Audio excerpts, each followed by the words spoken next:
ಕಾವಲಿಯಂತಾಗಿದ್ದ ಕರುನಾಡಿಗೆ ವರ್ಣ ಕೃಪೆ ತೋರಿದ್ದಾನೆ. ರಾಜ್ಯಾದ್ಯಂತ ಮುಂಗಾರು ಪೂರ್ವ ಮಳೆ ಆರ್ಭಟ ಶುರುವಾಗಿದೆ. ಬೆಂಗಳೂರಿನ ಹಲವೆಡೆ ಧಾರಾಕಾರ ಮಳೆ ಸುರಿತಾ ಇದೆ. ಕಾರ್ಪೊರೇಷನ್ ಸರ್ಕಲ್, ರಾಜಾಜಿನಗರ, ಯಶವಂತಪುರ, ಮಲ್ಲೇಶ್ವರ ಸೇರಿದಂತೆ ನಗರದ ಹಲವು ಕಡೆ ಬಿರುಗಾಳಿ ಸಹಿತ ಮಳೆಯಾಗಿದೆ. ಮಳೆ ಅಬ್ಬರಕ್ಕೆ ಜನ ಹೈರಾಣಾಗಿದ್ದಾರೆ.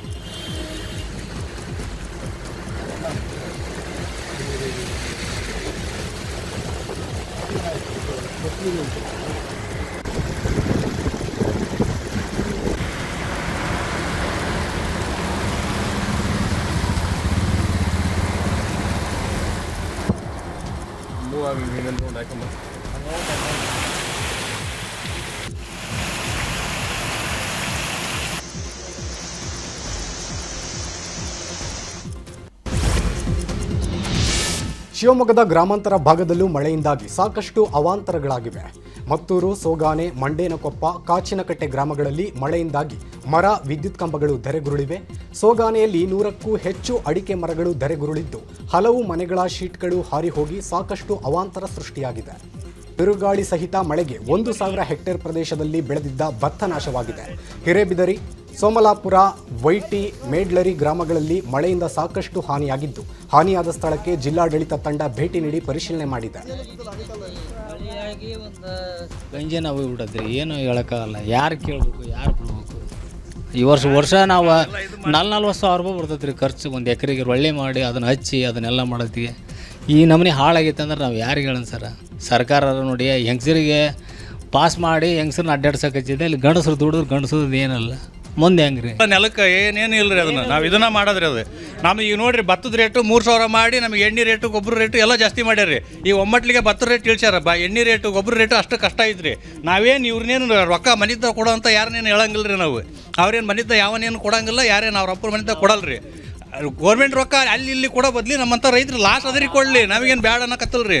ನಮ್ಮ ಟ್ಯಾಕ್ಸ್ ಕಟ್ಟಿದ್ದು ನಮಗೆ ಕೊಡ್ಲಿ. ಈಗ ಎಣ್ಣೆದು ಗೊಬ್ಬರದ ರೇಟ್ 1,700-1,800 ರೂಪಾಯಿ ಮಾಡಿ ಕುತ್ಕೊಂಡಾರ ರೀ. ಪರ್ಸನಲ್ ಕಾಳು ಅಷ್ಟು ಹೋಗೈತೆ ರೀ.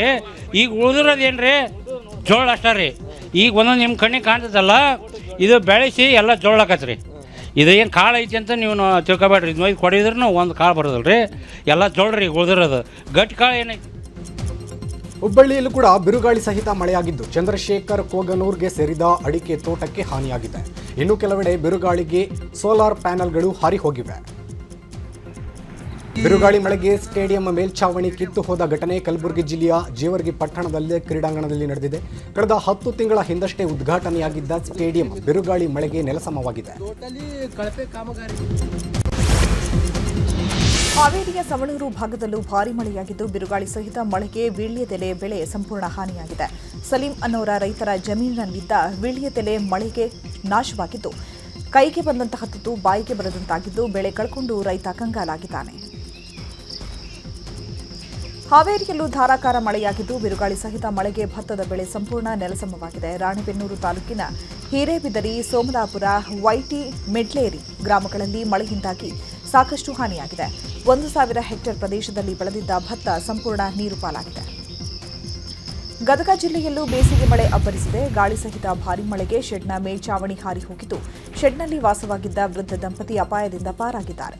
ಮುಂಡರಗಿ ರಸ್ತೆಯಲ್ಲಿರುವ ಲೇಔಟ್ನಲ್ಲಿ ಘಟನೆ ನಡೆದಿದೆ. ಮನೆ ಮೇಲ್ಛಾವಣಿ ಹಾರಿ ಹೋದ ಹಿನ್ನೆಲೆ ಕಳಕಪ್ಪ ಹಾಗೂ ಫಕೀರಮ್ಮ ದಂಪತಿ ಪರದಾಡಿದ್ದಾರೆ. ಲೇಔಟ್ ಸ್ವಚ್ಛತೆಗೆ ಅಂತ ಶೆಡ್ನಲ್ಲಿ 6 ವರ್ಷಗಳಿಂದ ವೃದ್ಧ ದಂಪತಿ ವಾಸವಾಗಿದ್ದರು. ಆದರೆ ನಿನ್ನೆ ಸುರಿದ ಭಾರೀ ಮಳೆಗೆ ಶೆಡ್ ಶೀಟ್ ಹಾರಿ ಹೋಗಿದ್ದು ಶೆಡ್ನಲ್ಲಿದ್ದ ದವಸ ಧಾನ್ಯಗಳು ಹಾಳಾಗಿದೆ. ಗದಗದಲ್ಲಿ ಸುರಿದ ಮಳೆಗೆ ಭಾರೀ ಅವಾಂತರಗಳಾಗಿವೆ. ಹೊಸೂರ ಗ್ರಾಮದಲ್ಲಿ ಸುರಿದಂತಹ ಮಳೆಗೆ ಶಾಲೆ ಹಾಗೂ ಮನೆಗಳ ಶೀಟುಗಳು ಹಾರಿ ಹೋಗಿವೆ. ಇನ್ನು ಭಾರೀ ಗಾಳಿಗೆ ಹಾರಿ ಬಂದಂತಹ ತಗಡಿನ ಶಬ್ದ ಕೇಳಿ ತಾಯಿ ಮಗ ಹೊರಗೆ ಓಡಿಬಂದಿದ್ದಾರೆ. ಸೇಫ್ ಆಗಿದ್ದಾರೆ. ಇನ್ನು ಗ್ರಾಮದ ರಸ್ತೆಯಲ್ಲಿ ಬೃಹತ್ ಮರಗಳು ಬಿದ್ದು ಸಂಚಾರ ಬಂದ್ ಆಗಿದೆ. ಮರಗಳ ತೆರವು ಮಾಡದ ಗ್ರಾಮ ಪಂಚಾಯತ್ ಅಧಿಕಾರಿಗಳ ವಿರುದ್ಧ ಗ್ರಾಮಸ್ಥರು ಆಕ್ರೋಶವನ್ನು ವ್ಯಕ್ತಪಡಿಸಿದ್ದಾರೆ. ಹಾವೇರಿಯಲ್ಲಿ ಬಿರುಗಾಳಿ ಸಹಿತ ಮಳೆಗೆ ಭತ್ತದ ಬೆಳೆ ನೆಲಕಚ್ಚಿದ್ದು ಬೆಳೆ ಹಾನಿ ಪ್ರದೇಶಕ್ಕೆ ಶಾಸಕ ಪ್ರಕಾಶ್ ಕೋಳಿವಾಡ ನೇತೃತ್ವದಲ್ಲಿ ಹಾನಿ ಪ್ರದೇಶ ವೀಕ್ಷಣೆ ಮಾಡಲಾಗಿದೆ. ಇದೇ ವೇಳೆ ಡಿಸಿ ವಿಜಯ್ ಮಾಂತೇಶ್ ದಾನಮ್ಮನವರ್ ಕೂಡ ರೈತರ ಜಮೀನಿಗೆ ಭೇಟಿ ನೀಡಿ ಪರಿಶೀಲಿಸಿದರು. ಹಿರೇಬಿದರಿ, ಸೋಮಲಾಪುರ, ವೈಟಿ, ಮೆಡ್ಲೇರಿ ಗ್ರಾಮಗಳಲ್ಲಿ ಡಿಸಿ ಪರಿಶೀಲನೆ ನಡೆಸಿ ರೈತರ ಅಳಲು ಆಲಿಸಿದರು. 20 ದಿನಗಳ ಒಳಗೆ ಪರಿಹಾರ ವಿತರಣೆ ಮಾಡುವ ಭರವಸೆ ನೀಡಿದ್ದು ಎನ್ಡಿಆರ್ಎಫ್ ಮತ್ತು ಎಸ್ಡಿಆರ್ಎಫ್ ನಿಯಮದಂತೆ ರೈತರಿಗೆ ಪರಿಹಾರ ಘೋಷಣೆ ಮಾಡಲಿದ್ದೇವೆ ಅಂತ ತಿಳಿಸಿದರು. ಇನ್ನು ಇದೇ ವಿಚಾರಕ್ಕೆ ರಾಣೆಬೆನ್ನೂರು ಶಾಸಕ ಪ್ರಕಾಶ್ ಕೋಳಿವಾಡ ಪ್ರತಿಕ್ರಿಯಿಸಿದ್ದು, ರೈತರು 1 ಎಕರೆಗೆ 40,000ದಷ್ಟು ಖರ್ಚಾಗಿರುತ್ತೆ. ಎಸ್ಡಿಆರ್ಎಫ್ ಅಂಡ್ ಎನ್ಡಿಆರ್ಎಫ್ ಪರಿಹಾರ ಖರ್ಚು ಮಾಡಿದಷ್ಟು ಬರಲ್ಲ. ಹೀಗಾಗಿ ವಿಶೇಷ ಪ್ಯಾಕೇಜ್ಗಾಗಿ ಮುಖ್ಯಮಂತ್ರಿ ಅವರಿಗೆ ಒತ್ತಾಯ ಮಾಡ್ತೀನಿ ಅಂತ ಹೇಳಿದರು. ಬಂಗಾಳಕೊಲ್ಲಿಯಲ್ಲಿ ವಾಯುಭಾರ ಕುಸಿತ ಪರಿಣಾಮ ಶಿವಮೊಗ್ಗದಲ್ಲಿ ಸಿಕ್ಕಾಪಟ್ಟೆ ಮಳೆಯಾಗಿದೆ. ಕೊಮ್ಮನಾಡು ಗ್ರಾಮ ಪಂಚಾಯಿತಿ ವ್ಯಾಪ್ತಿಯ ಬೂದಿಗೆರೆ ಗ್ರಾಮದಲ್ಲಿ ಮಳೆ ಅವಾಂತರ ಸೃಷ್ಟಿಸಿದೆ. ಸರ್ಕಾರಿ ಶಾಲೆಯ ಮೇಲೆ ಬೃಹತ್ ಮರ ಬಿದ್ದು ಹೆಂಚುಗಳು ಪುಡಿಪುಡಿಯಾಗಿವೆ. ಅಲ್ಲದೆ ಬೂದಿಗೆರೆ ಗ್ರಾಮದಲ್ಲಿ 30ಕ್ಕೂ ಹೆಚ್ಚು ಮನೆಗಳಿಗೆ ಹಾನಿಯಾಗಿದೆ. ಭಾರೀ ಗಾಳಿಗೆ ಮನೆಯ ಶೀಟ್ ಹೆಂಚುಗಳು ಹಾರಿ ಹೋಗಿವೆ. ಇನ್ನು ಇದೇ ಗ್ರಾಮದಲ್ಲಿ 50 ಎಕರೆಗೂ ಹೆಚ್ಚು ಬೆಳೆ ನಾಶ ಆಗಿದೆ. 500ಕ್ಕೂ ಅಧಿಕ ಅಡಿಕೆ ಮರಗಳು, ಎಲೆಬಳ್ಳಿ, ಮಾವಿನ ಮರ ಹಾಗೂ ತೆಂಗಿನ ಮರಗಳು ನೆಲಕ್ಕೆ ಉರುಳಿವೆ. ಮಲೆನಾಡು ಭಾಗದಲ್ಲಿ ಸಾಲು ಸಾಲು ಅವಾಂತರಗಳು ಮಳೆಯಿಂದ ಆಗಿದೆ. ನಾವೀಗ ಶಿವಮೊಗ್ಗ ಭಾಗದ ಏನೋ ಬೂದಿಗೆರೆ ಸಮೀಪದಲ್ಲಿರುವಂತಹ ಒಂದು ತೋಟದಲ್ಲಿದ್ದೀವಿ. ತೋಟದಲ್ಲಿ ನೋಡ್ತಾ ಇರ್ಬೋದು, ತೋಟದಲ್ಲಿರುವಂತಹ 100ಕ್ಕೂ ಹೆಚ್ಚು ಅಡಿಕೆ ಮರಗಳು, ಅದರಲ್ಲೂ ಕೂಡ ಫಸಲನ್ನು ಕೊಡ್ತಿದ್ದಂಥ ಅಡಿಕೆ ಮರಗಳು ಈ ಹಿಂದೆ ಕೂಡ ಇದೇ ಭಾಗದಲ್ಲಿ ಹಲವಾರು ರೀತಿಯಲ್ಲಿ ಅವಘಡಗಳು ಶುರುವಾಗಿ ಈ ಮಳೆಯಿಂದಾಗಿ ಆಗಿತ್ತು. ಅದೇ ರೀತಿ ಇವತ್ತು ಕೂಡ ಏನು ಈ ಭಾಗದಲ್ಲಿರುವಂತಹ ರೈತರು ಬೆಳೆದಂತಹ ಫಸಲಿಗೆ ಬಂದಂತಹ ಅಡಿಕೆ ಮರಗಳು ಈಗ ಧರೆಗೆ ಉರುಳಿರುವುದು ನೀವು ನೋಡ್ತಾ ಇರ್ಬೋದು. ಈ ಜಾಗಕ್ಕೆ ಸಂಬಂಧಪಟ್ಟ ರೈತರು ಕೂಡ ನಮ್ಮೊಂದಿಗೆ ಇದ್ದಾರೆ. ಅವರಿಂದನೇ ಕೇಳೋಣ ಯಾವ ರೀತಿ ಆಯಿತು, ಹೇಗಾಯಿತು ಸರ್, ಎಷ್ಟೊತ್ತಿಗೆ ಆಯಿತು ಸರ್? ನಿನ್ನೆ 6 ಗಂಟೆ ಸುಮಾರಿಗೆ 6-6:30 ಸುಮಾರಿಗೆ ಮಳೆ ಗಾಳಿ ಜಾಸ್ತಿಯಾಗಿ ಭಾರೀ ಅನಾಹುತ ಆಗಿದ್ದಾವೆ. ತೆಂಗಿನ ಮರ, ಅಡಿಕೆ ಮರ, ಮನೆಗಳು, ಊರಲ್ಲಿ ಕುಡಿಯೋ ನೀರಿಗೆ ವಿದ್ಯುತ್ ಕರೆಂಟ್ ಕಂಬಗಳೆಲ್ಲ ಬಿದ್ದೋಗಿದ್ದಾವೆ. ಕುಡಿಯೋ ನೀರಿಗೂ ಸಮಸ್ಯೆ ಆಗಿದೆ. ಆ ಥರ ಅನಾಹುತ ಆಗಿದೆ ಇಲ್ಲಿ ಬೂದಿಗೆರೆ ಗ್ರಾಮದಲ್ಲಿ. ಬೂದಿಗೆರೆ ಲಕ್ಷ್ಮಣ ಹನುಮಂತ. ಎಷ್ಟು ಮರಗಳು ಸರ್? ಎಲ್ಲಿ? ನಮ್ಮದು ಒಂದೇ ಇದು 3/4 ಎಕರೆ ಒಳಗೆ ಸುಮಾರು ಒಂದು 200-250 ಮರ ಬಿದ್ದೋಗಿದ್ದಾವೆ. ಒಂದು 3/4 ಎಕರೆ ಪಕ್ಕದಲ್ಲಿ ಅವ್ರದ್ದು ಒಂದು 150-200 ಮರ ಬಿದ್ದಿದ್ದಾವೆ. ಎಲ್ಲ ಪಕ್ಕ ತೋಟಗಳಿಗೆ 100-200-300-500 ಮರಗಳವರೆಗೂ ಒಂದೊಂದು ತೋಟದಲ್ಲಿ ಈ ಥರ ಅನಾಹುತ ಆಗಿದ್ದಾವೆ. ಏನೇನು ಹಾನಿಯಾಗಿದೆ ನಿಮ್ಮ ತೋಟದಲ್ಲಿ? ಇದೊಂದೇ ಮರಗಳು? ಎಲೆಬಳ್ಳಿ, ತೆಂಗು, ಅಡಿಕೆ. ಎಲೆಬಳ್ಳಿ, ತೆಂಗು, ಅಡಿಕೆ. ವಿದ್ಯುತ್ ಕಂಬಗಳು ಎಲ್ಲ ಬಿದ್ದೋಗಿದ್ದಾವೆ. ಕರೆಂಟ್ ಎಲ್ಲ ಲೈನೆಲ್ಲ ಕಟ್ಟಾಗೋಗಿದ್ದಾವೆ ಮರಗಳು ಬಿದ್ದು. ಈ ಥರ ನಾವು ಅಂತೀರ ನೀವು? ಪರಿಹಾರ ಕೇಳ್ತಾ ಇದ್ದೀವಿ ಅಷ್ಟೇ. ಇದಕ್ಕೆ ಏನು ಪರಿಹಾರ, ಸರ್ಕಾರ ಏನು ಸೂಕ್ತ ಪರಿಹಾರ ಕೊಡುತ್ತೆ ಅಂತೇಳಿ ಮನವಿ ಮಾಡ್ಕೊತಾ ಇದ್ದೀವಿ. ನಮಗೆ ಇದನ್ನು ಬಿಟ್ಟರೆ ಬೇರೆ ಜೀವನನೇ ಇಲ್ಲ. ಅಷ್ಟೇ 1 ಎಕರೆ, ಅರ್ಧ ಎಕರೆ, 3/4 ಎಕರೆ ಹಿಂಗೆ ಜಮೀನು ಇತ್ತು. ಅದರಲ್ಲೇ ಎಲೆ ಬಳ್ಳಿ, ಅಡಿಕೆ, ತೆಂಗು ಮಾಡ್ಕೊಂಡಿದ್ವಿ. ಅದರಿಂದ ಜೀವನ ಮಾಡ್ತಾಯಿದ್ವಿ. ಬಿಟ್ಟರೆ ನಮಗೆ ಬೇರೆ ಜಾಗನೂ ಇಲ್ಲ, ಬೇರೆ ಪಾಣಿನೂ ಇಲ್ಲ, ನಮಗೆ ಬೇರೆ ಖಾತೆನೂ ಇಲ್ಲ. ಇದಿಷ್ಟು ಏನು ಲಕ್ಷ್ಮಣ ಅಪ್ಪರ ಮಾತಾಗಿತ್ತು. ವಿನಯ್ ಪುರದಾಳ್, ನ್ಯೂಸ್ 18 ಶಿವಮೊಗ್ಗ. ರಾಜ್ಯದ ಹಲವು ಭಾಗಗಳಲ್ಲಿ ಮುಂದಿನ 3 ಗಂಟೆ ಭಾರೀ ಮಳೆಯಾಗುವ ಮುನ್ಸೂಚನೆ ಇದೆ. ದಕ್ಷಿಣ ಕನ್ನಡ, ಬೆಳಗಾವಿ, ಬಾಗಲಕೋಟೆ, ಧಾರವಾಡ, ಗದಗ, ಕಲಬುರಗಿ, ವಿಜಯಪುರ, ಬೆಂಗಳೂರು ಗ್ರಾಮಾಂತರ, ಬೆಂಗಳೂರು ನಗರ, ಚಿಕ್ಕಮಗಳೂರು, ಮೈಸೂರು, ರಾಮನಗರ, ತುಮಕೂರು ಭಾಗದಲ್ಲಿ ಧಾರಾಕಾರ ಮಳೆಯಾಗುವ ಸಾಧ್ಯತೆ ಇದೆ. ಈ ಹಿನ್ನೆಲೆ ಹವಾಮಾನ ಇಲಾಖೆಯಿಂದ ಆರೆಂಜ್ ಅಲರ್ಟ್ ಘೋಷಿಸಲಾಗಿದೆ. ಚಿಕ್ಕಮಗಳೂರಿನಲ್ಲಿ ಕಾಡುಕೋಣಗಳ ಉಪಟಳ ಹೆಚ್ಚಾಗಿದೆ. ಕಳಸಾ ತಾಲೂಕಿನ ಹೊರನಾಡು ಸಮೀಪದ ಯಳಕುಂಬ್ರಿ ಗುಡ್ಡದಲ್ಲಿ ಕಾಡುಕೋಣಗಳು ಕಾಣಿಸಿಕೊಳ್ತಾ ಇದೆ. 20ಕ್ಕೂ ಹೆಚ್ಚು ಕಾಡುಕೋಣಗಳನ್ನು ಕಂಡು ಸ್ಥಳೀಯರು ಆತಂಕಗೊಂಡಿದ್ದು, ಹೊರನಾಡು, ಯಳಕುಂಬ್ರಿ ಸುತ್ತಮುತ್ತ ಬೆಳೆ ನಾಶ ಮಾಡ್ತಿವೆ. ಇನ್ನು ಕಾಡುಕೋಣಗಳ ಓಡಾಟದ ದೃಶ್ಯ ಸ್ಥಳೀಯರ ಮೊಬೈಲ್ನಲ್ಲಿ ಸೆರೆಯಾಗಿದೆ. ಸಿಎಂ ಸಿದ್ದರಾಮಯ್ಯ ಬಳಿಕ ಪರಮೇಶ್ವರ್ ಸಿಎಂ ಆಗಲಿ ಅಂತ ಮಾಜಿ ಸಚಿವ ಕೆಎನ್ ರಾಜಣ್ಣ ಬಾಂಬ್ ಸಿಡಿಸಿದ್ದಾರೆ. ತುಮಕೂರಲ್ಲಿ ಮಾತನಾಡಿದ ರಾಜಣ್ಣ, ಸಿದ್ದರಾಮಯ್ಯನವರು ಬದಲಾವಣೆ ಆದರೆ ಪರಮೇಶ್ವರ್ ಸಿಎಂ ಆಗಬೇಕು ಅನ್ನೋರು ನಾವು. ಪರಮೇಶ್ವರ್ ಕೂಡ ಹಿಂದೆ ಕೆಪಿಸಿಸಿ ಅಧ್ಯಕ್ಷರಾಗಿ 8 ವರ್ಷ ಕೆಲಸ ಮಾಡಿಲ್ವಾ? 2013ರಲ್ಲಿ ಗೆದ್ದಿದ್ರೆ ಅವರೇ ಸಿಎಂ ಆಗ್ತಾ ಇದ್ರು, ಆಗ ಗೆಲ್ಲಲಿಲ್ವಾ?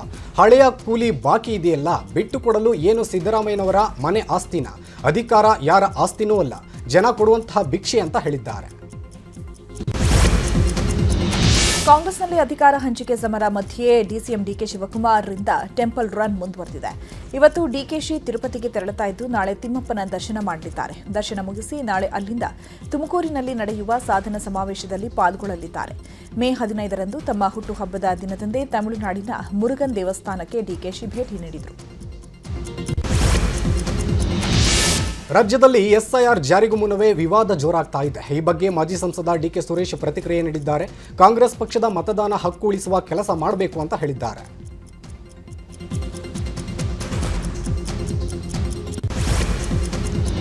ಖಾತಾ ಅಭಿಯಾನದ ಬಗ್ಗೆ ಕೇಂದ್ರ ಸಚಿವ ಕುಮಾರಸ್ವಾಮಿ ಟೀಕೆಗೆ ಮಾಜಿ ಸಂಸದ ಡಿಕೆ ಸುರೇಶ್ ಟಾಂಗ್ ಕೊಟ್ಟಿದ್ದಾರೆ. ಕೆಲವರಿಗೆ ಕೇಂದ್ರದಲ್ಲಿ ಕೆಲಸ ಇಲ್ಲ ಅಂತ ಬೆಂಗಳೂರಿಗೆ ಬಂದು ಮಾತನಾಡ್ತಾರೆ. ಅವರಿಗೆ ಬೇರೆ ರಾಜ್ಯಗಳಲ್ಲಿ ಕೆಲಸ ಇಲ್ಲ, ಅದಕ್ಕಾಗಿ ಕರ್ನಾಟಕಕ್ಕೆ ಬಂದು ಕೆಲಸ ಮಾಡ್ತಾರೆ ಅಂತ ಹೇಳಿದರು. Bidadi township real estate mafia ಎಂಬ ಎಚ್ಡಿಕೆ ಹೇಳಿಕೆಗೂ ಡಿಕೆ ಸುರೇಶ್ ಟಾಂಗ್ ಕೊಟ್ಟಿದ್ದಾರೆ. ಬಿಡದಿ ಟೌನ್ಶಿಪ್ ಕುಮಾರಸ್ವಾಮಿ ಅವರ ಕೊಡುಗೆ. ಡಿಎಲ್ಎಫ್ಗೆ ವ್ಯಾಪಾರ ಮಾಡಿದ್ದೇ ಕುಮಾರಸ್ವಾಮಿ, ನಾವಲ್ಲ ಅಂತ ತಿರುಗೇಟು ಕೊಟ್ಟಿದ್ದಾರೆ. ಕೇರಳ ಮುಖ್ಯಮಂತ್ರಿಯಾಗಿ ವಿಡಿ ಸತೀಶನ್ ಪ್ರಮಾಣ ವಚನ ಸ್ವೀಕಾರ ಮಾಡಿದ್ದಾರೆ. ತಿರುವನಂತಪುರಂದ ಸೆಂಟ್ರಲ್ ಕ್ರೀಡಾಂಗಣದಲ್ಲಿ ನಡೆದ ಪದಗ್ರಹಣ ಸಮಾರಂಭದಲ್ಲಿ ವಿಡಿ ಸತೀಶನ್ ದೇವರ ಹೆಸರಿನಲ್ಲಿ ಪ್ರಮಾಣ ವಚನ ಸ್ವೀಕರಿಸಿದ್ದಾರೆ. ಕೇರಳ ಸಿಎಂ ಆಗಿ ವಿಡಿ ಸತೀಶನ್ ಪ್ರಮಾಣ ವಚನದ ಜೊತೆಗೆ 20 ಸಚಿವರು ಪ್ರಮಾಣ ವಚನ ಸ್ವೀಕರಿಸುತ್ತಿದ್ದಾರೆ. ಕೇರಳಂ ಸಿಎಂ ವಿಡಿ ಸತೀಶನ್ ಪದಗ್ರಹಣದಲ್ಲಿ ಕಾಂಗ್ರೆಸ್ನ ಘಟಾನುಘಟಿ ನಾಯಕರು ಭಾಗಿಯಾಗಿದ್ದರು.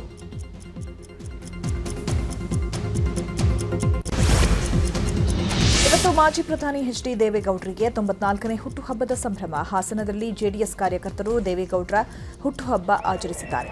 ಎನ್ಆರ್ ವೃತ್ತದಲ್ಲಿ ಎಚ್ಡಿಡಿ ಬೃಹತ್ ಕಟೌಟ್ಗೆ ಕ್ಷೀರಾಭಿಷೇಕ, ಪುಷ್ಪಾರ್ಚನೆ ಸಲ್ಲಿಸಲಾಯಿತು. ಬುಧವಾರದಿಂದ ರಾಜ್ಯಾದ್ಯಂತ ಬಸ್ ಬಂದ್ಗೆ ರಾಜ್ಯ ಸಾರಿಗೆ ಸಂಘಟನೆಗಳು ಕರೆ ನೀಡಿವೆ. ಈ ಹಿನ್ನೆಲೆಯಲ್ಲಿ ಕಾರ್ಮಿಕ ಆಯುಕ್ತರ ನೇತೃತ್ವದಲ್ಲಿ ರಾಜ್ಯ ಸಂಧಾನ ಸಭೆ ನಡೆಸಲಾಯಿತು. ಆದರೆ ಸಭೆ ವಿಫಲವಾಗಿದೆ.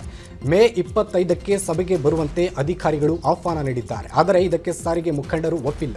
ನಾಳೆ ಮಧ್ಯಾಹ್ನದ ಒಳಗಾಗಿ ಸಭೆ ಕರೆದು ಬೇಡಿಕೆ ಈಡೇರಿಕೆಗೆ ಸಂಬಂಧ ಮಾತನಾಡುವಂತೆ ಆಗ್ರಹಿಸಿದ್ದಾರೆ. ಒಂದು ವೇಳೆ ಸಭೆ ಕರೆಯದಿದ್ದರೆ ನಾಡಿದ್ದು ಮುಷ್ಕರ ನಡೆಯಲಿದೆ. ಹೂಡಿಕೆ ಹೆಸರಲ್ಲಿ ಬಹುಕೋಟಿ ವಂಚನೆ ಆರೋಪ ಪ್ರಕರಣಕ್ಕೆ ಸಂಬಂಧಪಟ್ಟಂತೆ ಆರೋಪಿ ಶಿವಾನಂದ ನೀಲಣ್ಣವರನ್ನ 10 ದಿನಗಳ ಕಾಲ ಸಿಐಡಿ ಕಸ್ಟಡಿಗೆ ನೀಡಿ ಕೋರ್ಟ್ ಆದೇಶಿಸಿದೆ. ಈ ಹಿನ್ನೆಲೆ ವಿಚಾರಣೆಗಾಗಿ ಬೆಳಗಾವಿಯಿಂದ ಬೆಂಗಳೂರಿಗೆ ಶಿವಾನಂದ ನೀಲಣ್ಣನವರ್ ಸಿಐಡಿ ಅಧಿಕಾರಿಗಳು ಕರೆತಂದಿದ್ದಾರೆ. ಚಿಕ್ಕಬಳ್ಳಾಪುರ ಜಿಲ್ಲೆಯ ಚಿಂತಾಮಣಿಯಲ್ಲಿ ಬಾಲ್ಯ ವಿವಾಹ ತಡೆದಿದ್ದಕ್ಕೆ ವರನ ತಂದೆ ಸಾವು ಪ್ರಕರಣ ಸಂಬಂಧ ಮೃತನ ಪತ್ನಿ ಸೇರಿದಂತೆ 18 ಜನರ ಮೇಲೆ ಎಫ್ಐಆರ್ ದಾಖಲಾಗಿದೆ. ಬಟ್ಲಹಳ್ಳಿ ಪೊಲೀಸ್ ಠಾಣೆ ಎದುರು ಶವ ಇಟ್ಟು ಪ್ರತಿಭಟನೆ ಮಾಡಿದವರ ಮೇಲೆ ಪೊಲೀಸರು ಎಫ್ಐಆರ್ ದಾಖಲಿಸಿದ್ದಾರೆ. ಧಾರವಾಡ ಜಿಲ್ಲಾಸ್ಪತ್ರೆಗೆ ಮಹಿಳಾ ಆಯೋಗದ ಅಧ್ಯಕ್ಷೆ ಡಾಕ್ಟರ್ ನಾಗಲಕ್ಷ್ಮಿ ಚೌಧರಿ ಭೇಟಿ ನೀಡಿ ಪರಿಶೀಲಿಸಿದ್ದಾರೆ. ಮಹಿಳಾ ಮತ್ತು ಮಕ್ಕಳ ಆಸ್ಪತ್ರೆಯಲ್ಲಿ ಹೆರಿಗೆ ವಾರ್ಡ್, ಮಕ್ಕಳ ಆಸ್ಪತ್ರೆ ಸೌಲಭ್ಯಗಳ ಕುರಿತು ಮಾಹಿತಿ ಪಡೆದರು. ತಾಯಿಯನ್ನು ನೆರೆಮನೆಯವರು ಎಂದು ಪರಿಚಯಿಸಿ ಭೂ ಸಮಸ್ಯೆ ಹೇಳಿಕೊಂಡ ಬೂರ್ಖಾಧಾರಿ ಮಹಿಳೆಯರ ಘಟನೆ ಕುರಿತು ಉಡುಪಿಯಲ್ಲಿ ಶಾಸಕ ಯಶ್ಪಾಲ್ ಸುವರ್ಣ ಪ್ರತಿಕ್ರಿಯಿಸಿದ್ದಾರೆ. ಬೂರ್ಖಾಧಾರಿ ಮಹಿಳೆಯರು ಜಿಲ್ಲಾ ಉಸ್ತುವಾರಿ ಸಚಿವರನ್ನೇ ಯಾಮಾರಿಸಿದ್ದಾರೆ ಅಂತ ಕಿಡಿಕಾರಿದ್ದಾರೆ. ಚಿಕ್ಕಮಗಳೂರಿನ ಕಡೂರು ತಾಲೂಕಿನ ಮರಡಿಹಳ್ಳಿ ಗ್ರಾಮದಲ್ಲಿ ಮೆಸ್ಕಾಂ ನಿರ್ಲಕ್ಷ್ಯದಿಂದ ರೈತ ಬಲಿಯಾಗಿದ್ದಾರೆ. ಕಟ್ಟಾಗಿ ಬಿದ್ದಿದ್ದ ನಿರಂತರ ಜ್ಯೋತಿ ತಂತಿ ತಗುಲಿ ರೈತ ಹನುಮಂತಪ್ಪ ಸಾವನ್ನಪ್ಪಿದ್ದಾರೆ. ಮೃತ ರೈತನ ಕುಟುಂಬಕ್ಕೆ ಸೂಕ್ತ ಪರಿಹಾರಕ್ಕೆ ಆಗ್ರಹಿಸಿ ಸ್ಥಳೀಯರು ಪ್ರತಿಭಟನೆ ನಡೆಸಿದ್ದಾರೆ.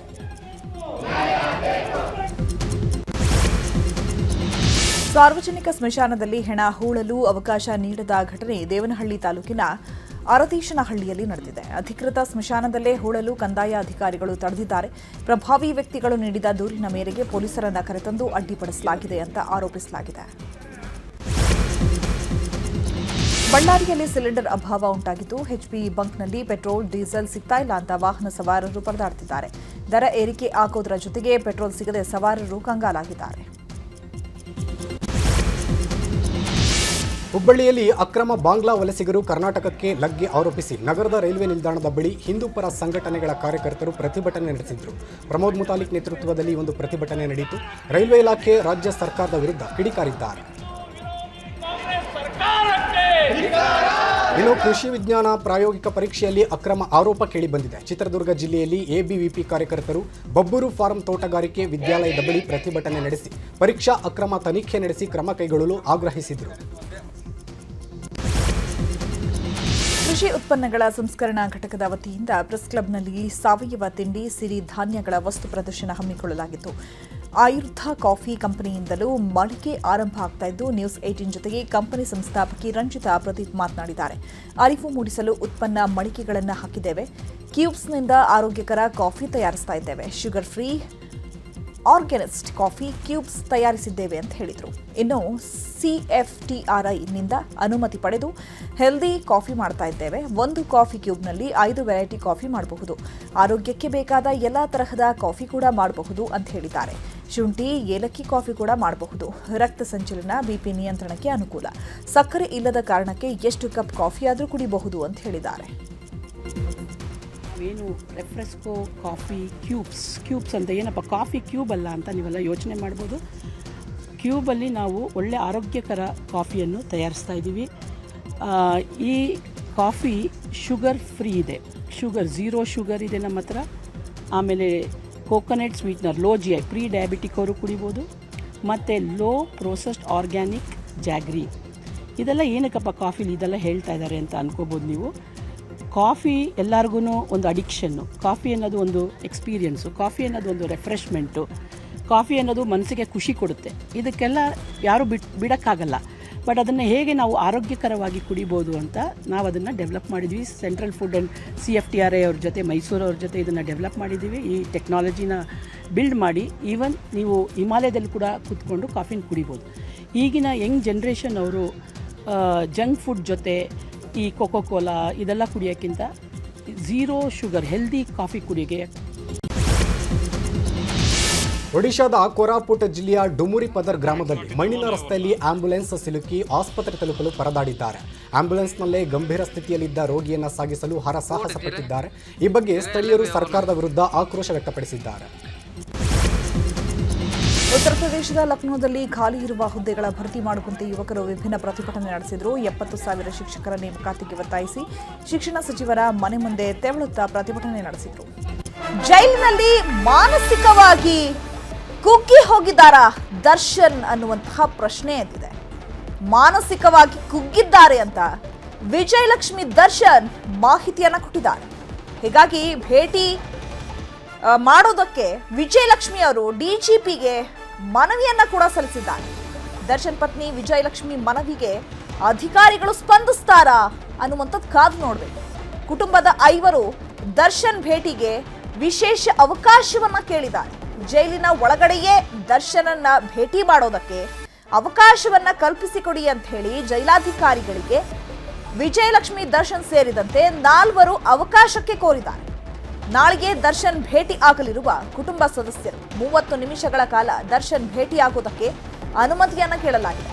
ಕೈದಿ ಮಾನಸಿಕವಾಗಿ ಕುಗ್ಗಿ ಹೋಗಿದ್ದಾಗ ನೀಡುವಂತಹ ಅನುಮತಿ ಇದಾಗಿರುತ್ತೆ. ಯಾಕಂದ್ರೆ ಮೆಂಟಲಿ ಅಪ್ಸೆಟ್ ಆದಾಗ ಅಥವಾ ಮಾನಸಿಕವಾಗಿ ಕುಗ್ಗಿ ಹೋಗಿದ್ದಾಗ 30 ನಿಮಿಷಗಳ ಕಾಲ ಆ ಕುಟುಂಬಸ್ಥರನ್ನ ಭೇಟಿ ಮಾಡೋದಕ್ಕೆ ಅವಕಾಶವನ್ನ ಕಲ್ಪಿಸಲಾಗುತ್ತೆ. ಈ ಅವಕಾಶವನ್ನ ಈಗ ವಿಜಯಲಕ್ಷ್ಮಿ ದರ್ಶನ್ ಅವರು ಮನವಿ ಮಾಡ್ಕೊಂಡಿದ್ದಾರೆ. ಈ ಅವಕಾಶವನ್ನ ನಮಗೆ ಕೊಡಬೇಕು ಅಂತ ಹೇಳಿ. ದರ್ಶನ್ ಅವರ ಜಾಮೀನು ಅರ್ಜಿ ಇತ್ತೀಚೆಗಷ್ಟೇ ಸುಪ್ರೀಂ ಕೋರ್ಟ್ನಲ್ಲಿ ರಿಜೆಕ್ಟ್ ಆಗಿತ್ತು. ಸೊ ಈಗ ಟ್ರಯಲ್ ನಡೀತಾ ಇರೋದ್ರಿಂದ ಎಲ್ಲಾ ಸಾಕ್ಷಿಗಳ ಟ್ರಯಲ್ ನಡೆಯೋದಕ್ಕೆ 1 ವರ್ಷಗಳ ಕಾಲಾವಧಿ ಬೇಕಾಗತ್ತೆ. ಸೊ ಹಾಗಾಗಿ ಇನ್ನೂ 1 ವರ್ಷಗಳ ಕಾಲ ದರ್ಶನ್ಗೆ ಸೆರೆವಾಸವೇ ಗತಿಯಾಗಿದೆ.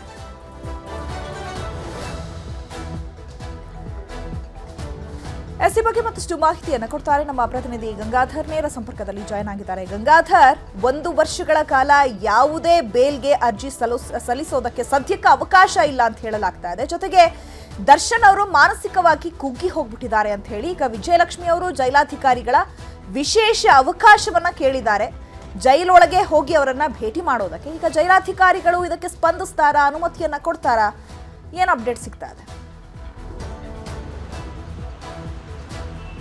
ಚೈತ್ರ, ರೇಣುಕಾಸ್ವಾಮಿಯ ಕೊಲೆ ಪ್ರಕರಣದಲ್ಲಿ ನಟ ದರ್ಶನ್ ಸುಪ್ರೀಂ ಕೋರ್ಟಲ್ಲಿ ಜಾಮೀನು ಅರ್ಜಿ ಹಾಕಿದಂತಹ ಸಂದರ್ಭದಲ್ಲಿ ಅಲ್ಲಿ ಕಾರಾಗೃಹ ಇಲಾಖೆಯ ಒಂದು ಪ್ರಿಸನ್ನ ಮೇಲೆ ಗಂಭೀರವಾದಂಥ ಆರೋಪಗಳನ್ನು ಮಾಡಿದರು. ಆದರೆ ಸುಪ್ರೀಂ ಕೋರ್ಟ್ನ ದ್ವಿಸದಸ್ಯ ಪೀಠ 1 ವರ್ಷದ ಒಳಗಡೆಯಾಗಿ ಅವರಿಗೆ ಟ್ರಯಲನ್ನು ನಡೆಸಬೇಕು. ಅದರ ಒಳಗಡೆ ಟ್ರಯಲ್ ನಡೆಸದಿದ್ದ ಸಂದರ್ಭದಲ್ಲಿ ಅದನ್ನು ಜಾಮೀನಿಗೆ ನಾವು ಅದನ್ನು ಕನ್ಸಿಡರ್ ಮಾಡಲಾಗುತ್ತೆ ಅನ್ನೋ ರೀತಿಯಲ್ಲಿ ಕೂಡ ಒಂದು ಮಹತ್ವದ ಆದೇಶವನ್ನು ಕೊಡಲಾಗಿತ್ತು.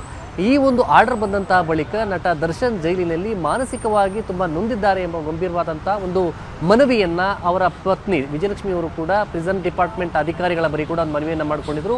15ನೇ ತಾರೀಕು ಖುದ್ದಾಗಿ ಮನವಿ ಪತ್ರವನ್ನು ಅಂಶುಕುಮಾರ್ ಅವರಿಗೆ SP ಅಂಶುಕುಮಾರ್ ಅವರಿಗೆ ನಟ ದರ್ಶನ್ ಒಂದು ರಿಕ್ವೆಸ್ಟ್ ಲೆಟರ್ನ ಕೊಟ್ಟು ಒಳ ಸಂದರ್ಶನಕ್ಕೆ ಪತ್ನಿ ಮತ್ತು ಮಗನನ್ನು ಬಿಡಬೇಕು, ಅವಕಾಶವನ್ನು ಕೊಡಬೇಕು ಅಂತೇಳಿ ಒಂದು ಮನವಿಯನ್ನು ಮಾಡಿಕೊಂಡಿದ್ರು. ಹೀಗಾಗಿ ಈ ಒಂದು ಮನವಿಗೆ ಈಗ ಸ್ಪಂದನೆ ಸಿಕ್ಕಿದೆ ಅಂತ ಕೂಡ ಹೇಳಲಾಗ್ತಾ ಇರುವಂಥದ್ದು. ಹಿರಿಯ ಅಧಿಕಾರಿಗಳು ಕೂಡ ಸೂಚನೆಯನ್ನು ಕೊಟ್ಟಿದ್ದಾರೆ. ನಾಳೆ ಅವರ ಒಂದು ವಿವಾಹ ವಾರ್ಷಿಕೋತ್ಸವದ ದಿನ ಇರುವಂಥದ್ದು. ಅದರ ನಡುವೆ ದರ್ಶನ್ ಅವರು ಮಾನಸಿಕವಾಗಿ ನೊಂದಿದ್ದಾರೆ. ಅವರನ್ನು ಈ ಸಂದರ್ಭದಲ್ಲಿ ಭೇಟಿ ಮಾಡಿ ಅವರಿಗೆ ಒಂದೊಂದು ಸ್ವಲ್ಪ ಸಾಂತ್ವನ ಮತ್ತು ಧೈರ್ಯವನ್ನು ತುಂಬುವಂಥ ಕೆಲಸವನ್ನು ಮಾಡಬೇಕಾಗಿದೆ. ಹೀಗಾಗಿ ಅವಕಾಶ ಕೊಡಬೇಕು ಅಂತೇಳಿ ಖುದ್ದಾಗಿ ವಿಜಯಲಕ್ಷ್ಮಿಯವರು DG ಅಲೋಕ್ ಕುಮಾರ್ ಅವರನ್ನು ಭೇಟಿ ಮಾಡಿ ಮನವಿಯನ್ನು ಮಾಡಿಕೊಂಡಿದ್ರು. ಹೀಗಾಗಿ ಜೈಲಿನ ಮ್ಯಾನ್ಯುವಲ್ ಪ್ರಕಾರ ಏನಿದೆ ಅದನ್ನು ನಾವು ಮಾಡಿಕೊಂಡು ಅದೆಲ್ಲ ಕೂಡ ಫಾಲೋ ಮಾಡ್ತೇವೆ. ಅದಕ್ಕೆ ಒಂದು ವೇಳೆ ಸಾಧ್ಯತೆಗಳಿದ್ರೆ ಅವಕಾಶಗಳನ್ನು ಕೊಡ್ತೇವೆ ಅಂತ ಹೇಳಿದರು. ಹೀಗಾಗಿ ವಿಶೇಷ ಸಂದರ್ಶನಕ್ಕೆ ಒಂದೊಮ್ಮೆ ಅವಕಾಶಗಳನ್ನು ಕೊಡಲಾಗುತ್ತೆ. ಅದಲ್ಲದೆ ಹಿಂದೆ ಕೂಡ ಬೇರೆ ಬೇರೆ ರೀತಿಯ ಕೈದಿಗಳನ್ನು ಕೂಡ ಅವಕಾಶವನ್ನು ಕೊಡಲಾಗಿದೆ ಅನ್ನೋ ರೀತಿಯಲ್ಲಿ ಕೂಡ ಮನವಿಯನ್ನು ಮಾಡಿಕೊಂಡಿದ್ದಾರೆ. ಹಾಕೊಂಡಿರುವಂಥದ್ದು. ಈ ನಿಟ್ಟಿನಲ್ಲಿ ನಾಳೆ ಅವರಿಗೂ ಕೂಡ ಅವಕಾಶವನ್ನು ಕೊಡುವಂಥ ನಿಟ್ಟಿನಲ್ಲಿ ಹಿರಿಯ ಅಧಿಕಾರಿಗಳು ಸೂಚನೆ ಕೊಟ್ಟಿದ್ದಾರೆ ಅನ್ನೋದ್ರ ಬಗ್ಗೆ ಜೈಲಿನ ಮೂಲಗಳಿಂದ ಮಾಹಿತಿ ಗೊತ್ತಾಗಿರುವಂಥದ್ದು. 30 ನಿಮಿಷಗಳ ಕಾಲ ಅಂದರೆ ವಿಶೇಷ ಸಂದರ್ಶನಕ್ಕೆ ಎಂದರೂ ಅಂದರೆ ಪ್ರತಿನಿತ್ಯ ಬಾರಿ ಕೂಡ ಪ್ರತಿ ವಾರ ಅಥವಾ ತಿಂಗಳಿಗೆ ಬಿಡೋದಿಲ್ಲ. ವಿಶೇಷವಾಗಿ ಸಂದರ್ಶನಕ್ಕೆ ಯಾವಾಗಲಾದರೂ ಒಮ್ಮೆ ಮಾತ್ರ ಅವಕಾಶವನ್ನು ಕೊಡಲಾಗುತ್ತೆ. ಯಾಕೆಂದರೆ ಒಬ್ಬ ಕೈದಿ ಮಾನಸಿಕವಾಗಿ ಶಾರೀರಿಕವಾಗಿ ಆತ ನೊಂದಿದ್ದಾನೆ ಅನ್ನೋ ಸಂದರ್ಭದಲ್ಲಿ ಆತನಿಗೆ ಧೈರ್ಯವಾಗಿ ತುಂಬುವಂಥ ಕೆಲಸವನ್ನು ಮಾಡಬೇಕು ಅವರ ಕುಟುಂಬಸ್ಥರ ಕಾರಣಕ್ಕೋಸ್ಕರ ಅವರನ್ನು ಒಳಗಡೆ ಬಿಡಲಾಗುತ್ತೆ. ನಾಳೆ ಒಂದು ವೇಳೆ ಅವರಿಗೆ ಅವಕಾಶ ಸಿಕ್ಕಂಥ ಸಂದರ್ಭದಲ್ಲಿ ಅಂದರೆ ಈಗ ಅವ್ರನ್ನ ಪರ್ಮಿಷನ್ ಕೊಟ್ಟಿದ್ದಾರೆ ಅಂತ ಕೂಡ ಹೇಳಲಾಗ್ತಿರುವಂಥದ್ದು. ಒಂದು ವೇಳೆ ನಾಳೆ ಅವರ ಧರ್ಮಪತ್ನಿ ವಿಜಯಲಕ್ಷ್ಮಿ ಅವರಾಗಿರ್ಬೋದು, ಮಗ ಆಗಿರ್ಬೋದು ಅಥವಾ ಅವರ ಕುಟುಂಬಸ್ಥರ 5 ಮಂದಿಗೆ ಅವಕಾಶ ಇರುತ್ತೆ. ಅವ್ರು ಯಾರೇ ಬಂದರೂ ಸಹ ಒಳ ಸಂದರ್ಶನದ ಒಂದು ಕೋಣೆ ಏನಿರುತ್ತೆ ಅದು CCTV ಕಣ್ಗಾವಲಿನಲ್ಲಿರುವಂಥದ್ದು. ಜೊತೆಯಲ್ಲಿ ಒಬ್ಬರು ಸೂಪರ್ಡೆಂಟ್ ಕೂಡ ಅಲ್ಲಿ ಜೈಲರ ಏನಿರ್ತಾರೆ ಅವರು ಕೂಡ ಅಲ್ಲಿ ಅವರ ಒಂದು ಸಮ್ಮುಖದಲ್ಲಿ ಒಳಗಡೆ ಭೇಟಿಗೆ ಅವಕಾಶವನ್ನು ಕೊಡಲಾಗುತ್ತೆ. ಮತ್ತು ಅವ್ರು ತಂದಿರುವಂಥ ಹಣ್ಣು ಇತರೆ ಪದಾರ್ಥಗಳಿಗೆ ಕೂಡ ಅವಕಾಶ ಅಂದರೆ ಎಲ್ಲವೂ ಕೂಡ ತಪಾಸಣೆ ಜೈಲಿನ ಮ್ಯಾನ್ಯುವಲಲ್ಲಿ ಎಲ್ಲ ಕೂಡ ಅದನ್ನು ಪರಿಶೀಲನೆ ಮಾಡಿ ಅನಂತರ ಅವರನ್ನು ಒಳಗಡೆ ಎಲ್ಲ ವಸ್ತುಗಳನ್ನು ಬಿಡುವಂಥದ್ದು. ಸದ್ಯದಕ್ಕೆ ನಾಳೆ ಅವರ ಒಳ ಸಂದರ್ಶನಕ್ಕೆ ಒಂದು ಭೇಟಿಗೆ ಏನು ಹಿಂದೆ ಒಂದು ಕೋರ್ಟಲ್ಲಿ ಕೂಡ ಅರ್ಜಿಯನ್ನು ಹಾಕ್ಕೊಂಡಿದ್ರು. ಜೈಲಿನ ಮ್ಯಾನ್ಯುವಲ್ ಇದ್ದರೆ ನೀವು ಜೈಲಾಧಿಕಾರಿಗಳ ಬಳಿ ರಿಕ್ವೆಸ್ಟನ್ನು ಮಾಡಿಕೊಡ್ರಿ ಅಂತೇಳಿ ಕೇಳೋಂಥದ್ದು ನ್ಯಾಯಾಲಯ ಮಾಡಿತ್ತು. ಹೀಗಾಗಿ ದರ್ಶನ್ ಒಂದು ಕಡೆ ಮನವಿ ಮಾಡಿಕೊಂಡ್ರು. ಈಗ ಅವರ ಧರ್ಮಪತ್ನಿಯವರು ಕೂಡ ಒಂದು ರಿಕ್ವೆಸ್ಟ್ ಮಾಡಿಕೊಂಡಂಥ ಹಿನ್ನೆಲೆಯಲ್ಲಿ ಈಗ ಅವಳು ಬೇಲ್ ಏನು ರಿಜೆಕ್ಟ್ ಆಗಿದೆ ಅದರ ಒಂದು ಮಾನಸಿಕವಾಗಿ ನೊಂದಿದ್ದಾರೆ ಅನ್ನೋ ಕಾರಣಕ್ಕೋಸ್ಕರ ಹೀಗಾಗಿ ಒಂದು ಭೇಟಿಗೆ ಅವಕಾಶ ಕೊಡಬೇಕು ಅಂತೇಳಿ ಒಂದು ರೀಸನ್ ಕೊಟ್ಟಿರುವಂಥದ್ದು. ಇದು ಜೈಲಿನ ಮ್ಯಾನ್ಯುವಲಲ್ಲಿ ಕೂಡ ಹಿರಿಯ ಅಧಿಕಾರಿಗಳು ಕೂಡ ಪರಾಮರ್ಶೆ ಮಾಡಿ ಇದು ಅವಕಾಶ ಕೊಡುವಕ್ಕೆ ಸಾಧ್ಯತೆ ಇದೆ, ಹೀಗಾಗಿ ಕೊಡಬಹುದು ಅಂತೇಳಿ ಅಧಿಕಾರಿಗಳು ಸೂಚನೆ ಕೊಟ್ಟಿರುವಂಥ ಬಗ್ಗೆ ಈಗ ಸದ್ಯಕ್ಕೆ ಮಾಹಿತಿ ಸಿಕ್ಕಿರುವಂಥದ್ದು. ನಾಳೆ ಬಹುತೇಕವಾಗಿ 10:30ರಿಂದ 11 ಗಂಟೆಯ ವೇಳೆಗೆ ಅವರಿಗೆ ಭೇಟಿಗೆ ಅವಕಾಶವನ್ನು ಕೊಟ್ಟಿರುವಂಥದ್ದು ಅಂತ ಈಗ ಜೈಲಿನ ಮೂಲಗಳಿಂದ ಮಾಹಿತಿ ಗೊತ್ತಾಗ್ತಾ ಇರುವಂಥದ್ದು. Chaitra. Okay, thank you Gangadhar ತಮ್ಮೆಲ್ಲ ಇನ್ಫಾರ್ಮೇಷನ್ಗೆ. ಇನ್ನು ಇದೇ ವಿಚಾರಕ್ಕೆ ಸಂಬಂಧಪಟ್ಟಂತೆ ಕಾರಾಗೃಹದ ಡಿಜಿ ಆಗಿರುವಂತಹ ಅಲೋಕ್ ಕುಮಾರ್ ಅವರು ರಿಯಾಕ್ಷನ್ ಕೊಟ್ಟಿದ್ದಾರೆ, ಬನ್ನಿ ನೋಡೋಣ. ನಮ್ಮ ಹಂತಕ್ಕೆ ಈಗ ನಾನು ಅದು ಕಲಿಸಿದ್ದೇನೆ DIG ಸೌತ್ಗೆ. ಅವರು ಆ ನಂತರ ಪರಿಶೀಲನೆ ಮಾಡಿಕೊಂಡು SPಗೆ ಅವ್ರು ನಿರ್ದೇಶಿಸ್ಕೊಡ್ತಾರೆ. ನಮ್ಮ ಹಂತಕ್ಕೆ ನಾವು ಅದು ಕೊಡ್ತಾರೆ, ಆದರೆ ನಾವು ಫಾರ್ವರ್ಡ್ ಮಾಡಿದ್ದೀವಿ. ಅವರು ದರ್ಶನ್ ಅವರು ಅನ್ಸುಕುಮಾರ್ಗೆ ಅವ್ರಿಗೆ ಕಲಿಸಿದ್ದಾರೆ.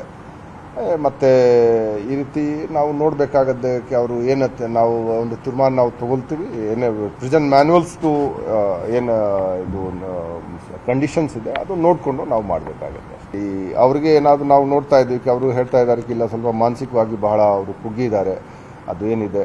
ಸೊ ನಾಳೆ ಜನ ನೋಡಿ ಎಂಥ ಜನ ಇರ್ತಾರೆ. ನಾವು ನಮ್ಮ ಜೈಲಿನಲ್ಲಿ ಆರೋಗ್ಯದ ಸಮಸ್ಯೆ, ಮಾನಸಿಕ ಆರೋಗ್ಯ ಮತ್ತು ಶಾರೀರಿಕ ಆರೋಗ್ಯದ ಸಮಸ್ಯೆ ಸಲುವಾಗಿ ಹೋದ ವರ್ಷ 78 ಜನ ಸತ್ತಿದ್ದಾರೆ. ಸೊ ನಾವು ನಮ್ಮ ಕೈದಿಗಳದ್ದು ಮಾನಸಿಕ ಸ್ವಾಸ್ಥ್ಯ ಮತ್ತು ಶಾರೀರಿಕ ಸ್ವಾಸ್ಥ್ಯ ಕೂಡ ನೋಡಬೇಕಾಗದ್ದಕ್ಕೆ ಯಾವ ರೀತಿ ಅವ್ರದ್ದು ಅದು ಹೆಲ್ತ್ ಕಂಡೀಷನ್ಸ್ ಇದೆ.